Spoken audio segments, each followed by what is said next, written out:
This fire phoenix caught in an iron net, he shed burning tears and begged to the man in order to set him free. The man originally intended to bring the phoenix to the king, but when he saw the bird dying, his heart was moved by pity. He opened the heavy iron net. So free, the phoenix bounced back like a new life. He subdued his head as a token of gratitude to the man, then fly high into the sky in return for being saved. The phoenix left a feather of fire to be used as evidence before the king. But when the man showed the feather to the king, the fur has gone out and looked like regular chicken feathers. The king thought the man was mocking him. He ordered that he be put to death. Just when the executioner raises the sword to slash, that feather suddenly starts to glow. The whole sky turned bright red. Phoenix senses that his savior is in danger. He flew from a distance to save her. He landed at the highest place in the city, and it's flame that lights up the whole city. Look at that thing. People believe that the man is telling the truth and started calling him a hero. Saw the incident.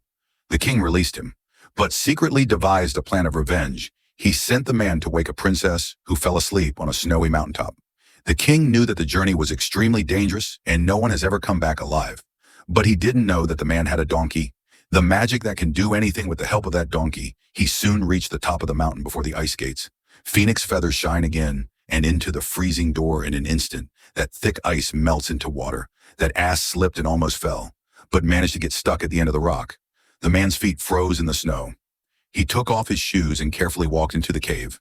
There he found the princess was asleep with phoenix feathers. The man woke him up, but when you found out that the man who wanted to marry her was the old king, the princess refused, said that he would only marry with a true warrior or a prince to test the man's mettle. The princess immediately jumped off the cliff without thinking. The man immediately jumped after him. Right at that moment, Magic Ass came and saved them both shortly thereafter. The man brought the princess back, but he still refused to marry.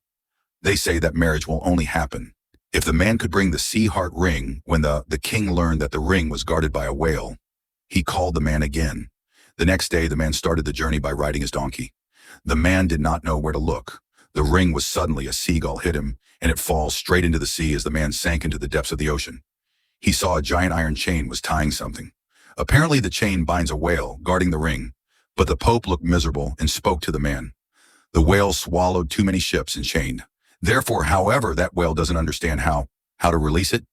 Suddenly the man sneezed and had an idea. Man is going to make that whale sneeze by getting inside the whale's nose.